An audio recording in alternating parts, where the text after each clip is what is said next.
what you've done to me. You will pay for this.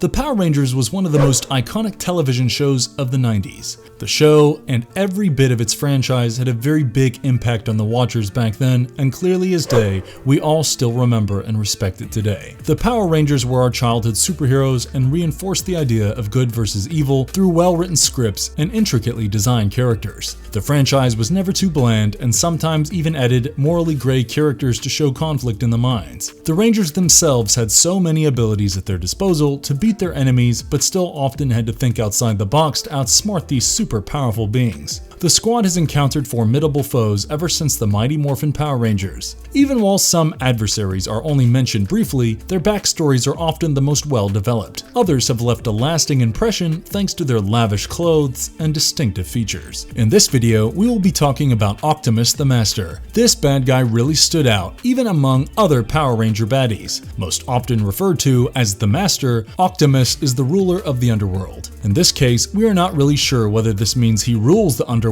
of the Power Rangers universe or whether he has his own realm which he rules over. Irrespective, he does have an entire realm that he controls. Octomus shows tremendous prowess in dark magic and has the ability to straight up absorb magic into himself, making him stronger. Despite all his strength, we don't really see him until the end of the show in Power Rangers Mystic Force. However, he did always make his presence felt, striking fear and doubt into the Rangers and even just creating tense atmospheres. Mostly, we could see that the Master would work from the shadows, never revealing himself or acting directly. Instead, he would send his minions to do his bidding. Even the formidable enemy Korog was a creation of Octomus the Master. Considering how powerful and tough Korog was to the Power Rangers, it gives us a decent picture of how strong Octomus could be. Also, just to put it out there, he's never actually referred to as Octomus in the series. Pretty much only being called the Master, the name Octomus was found in an iTunes listing of the show. Yeah, back when people watched shows on iTunes. Before we go into our explanation, we have a very small request. If you like our content, please support us by subscribing to our channel.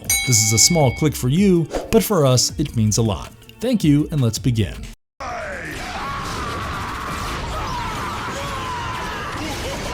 A brief history of Octomus the Master. The actual commander of the evil armies and supreme master of the underworld is Octomus. He is so revered by the inhabitants of the underworld that they only address him as the Master. The white pool in the middle of their cave where he communicates with his minions glows red to indicate his presence. When the Morlocks sought to enter the surface realm after the conclusion of the Great Battle, Leanbow used his efforts to seal him away in his pit, but not before he had transformed his foe into his servant Korog, the Night Wolf. Quick note, the word Morlocks isn't used in the series either, instead opting to call them the Forces of Darkness. The term Morlocks was introduced in some promotional material. Additionally, he was in charge of dragging Catastros to the underworld. Later, when the Forces of Darkness are once more active, their only goal is to set their master free. To stop his minions from squabbling amongst themselves, Octomus frequently needs to step in. More often than not, their disputes are regarding Korog wanting to do things the honorable way. Before him, Korog is put on trial and charged with failing the Morlocks' cause.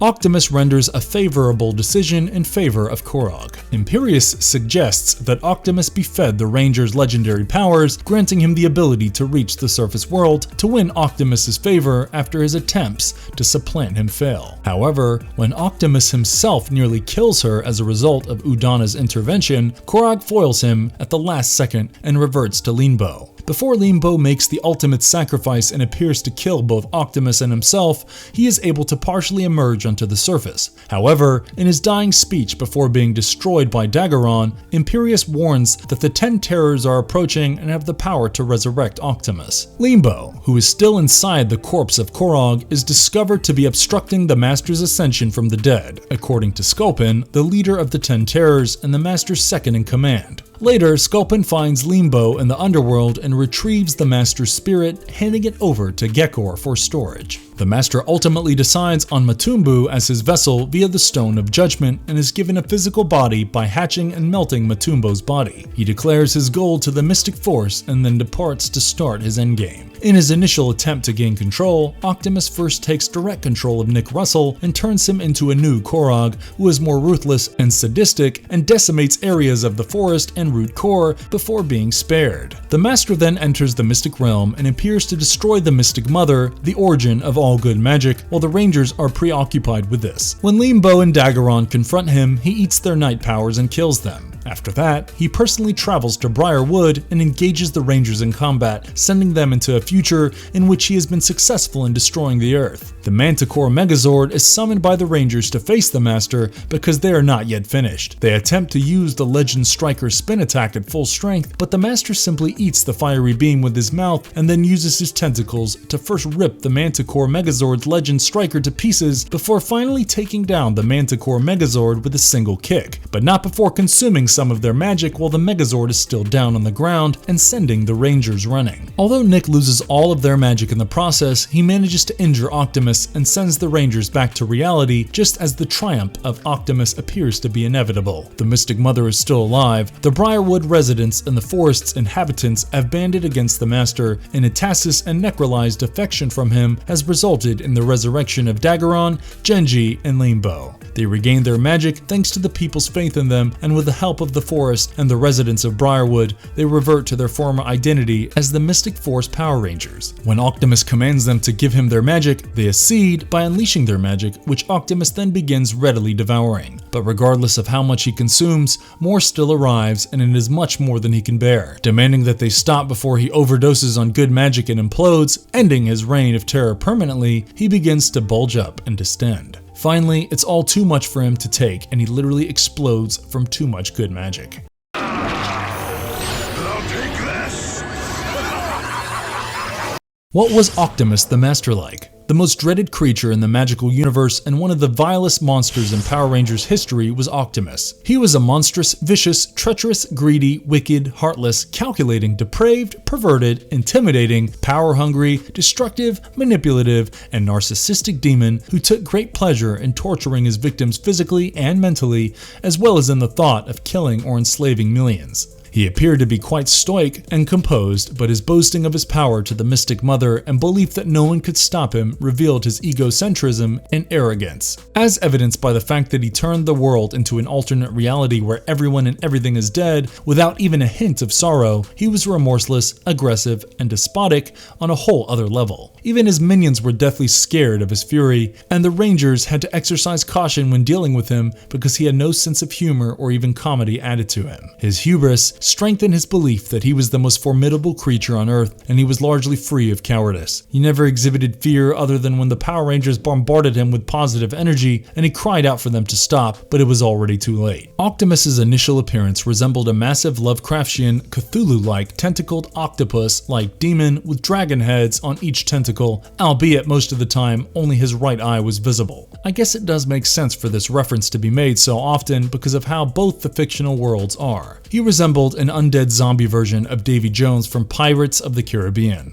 One of his fangs was used to forge Mordecon's sword, which Korok took after the former was destroyed and forged it into a new lightsaber. It's also possible that he gave some of his claws to Necroli, as she often called her weapons claws of the Master. His other eye was implanted in Korok's shield. Octomus resembled a satanic fallen angel-like beast after seizing control by hatching and melting through Matumbo's body. With an octopus head and a skull for a face, a black mask that conceals his horrible brain and eyes, and countless tentacles on both his rear and back. Additionally, he had 2 eyeballs on his skull face to replace his original eye, which was yellow and had no eyelids, and 2 tentacles that appeared on the sides of his mouth. He possessed werewolf-like paws, enormous 5-fingered clawed hands with fins in between the fingers, giant tentacled-like wings behind his back that could change appearance, and a gold mystic plate in the center of his chest. He primarily had black and red accents.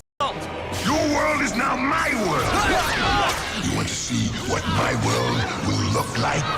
What made Octomus so powerful? The one overwhelming power that really stood out, making him one of the strongest villains in this series, is his ability to absorb pretty much all kinds of energy and make it his own. This was referred to as his magic absorption ability. Apart from this, he had many other magical abilities as well. He could possess anyone and control them almost like a spirit would. He could fly anywhere at high speeds with his large demonic wings. Like many other villains in the Power Ranger franchise, he also had the ability to grow into an enormous size as well as shrink down to human height. To make his life even easier, he could also teleport pretty much anywhere he wanted instantly. A few powers tying into the last few episodes we see him in are time travel, interdimensional travel, eye lasers, and the uncanny Emperor Palpatine-like ability to cast lightning bolts at his enemies. Now, the time we speak of here is referring to when he transported himself and the other Rangers into a version of the future where Octomus won and destroyed Earth completely. His eye laser is pretty iconic because it's basically a red solar beam coming from his eyes, often seen right after absorbing some magic in a fight. Octomus the Master, the supreme master of the underworld and the leader of the forces of darkness, was far more potent than all the other villains combined in Mystic Force, including Korog, Necroli, Imperius, Mordecon, and the 10 Terrors. Octomus was strong enough to escape the Mystic Mother's most potent spell, repel Limbo and Daggeron's most potent magical attacks, and quickly annihilate the Manticore Megazord. Our magic! I can feel him taking it!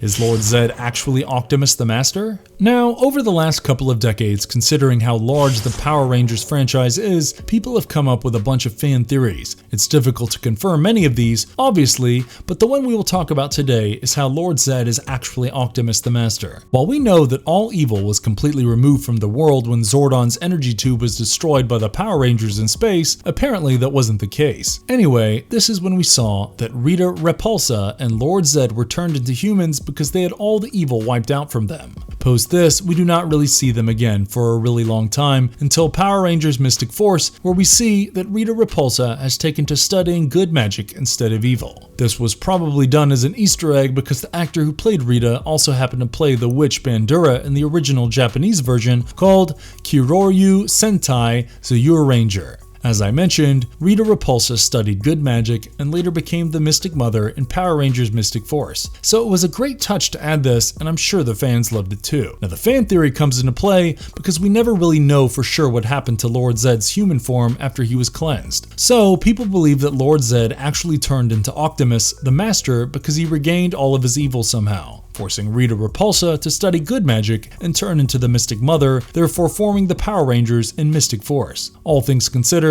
this may be a somewhat interesting theory, but it just doesn't stand up to the facts that we are aware of. For example, we know that Lord Zed is a villain who is always on the front lines and fighting the Rangers head on. On the other hand, Octomus is the kind of almost godlike demon monster who pretty much always worked from the shadows. Mostly, we just see him sending in his minions to do his work for him. The other point to note is that Octomus has probably been around for hundreds of years, if not thousands, just hibernating and waiting for the right moment to strike. There are also those who believe that Lord Zed turned evil after having Frax, an important villain in the Power Rangers Time Force. However, this is almost entirely speculation as we have no clue as to the timeline of when Frax was born or how that ties in with Lord Zed's transition from good to evil, so this one was pretty unfounded. So finally, in my opinion, it's very unlikely that Lord Zed is Octomus. All in all, it's easy to say that the Master, Octomus, was one of the hardest fought victories for any of the Power Ranger forces. The sheer magnitude of the power disparity between him and the Rangers was ridiculous, and once even made the Red Ranger lose his resolve to continue fighting him. However, despite how powerful he was, his arrogance and ego got the better of him as he made his final underestimation and was destroyed by the combined forces of good. Still, the Master really was one fantastic villain and made for a significant season finale for Power Rangers Mystic Force. And if you liked our content, don't forget to leave a like and subscribe to us if you haven't already. Have a good one and be safe. Thanks everyone.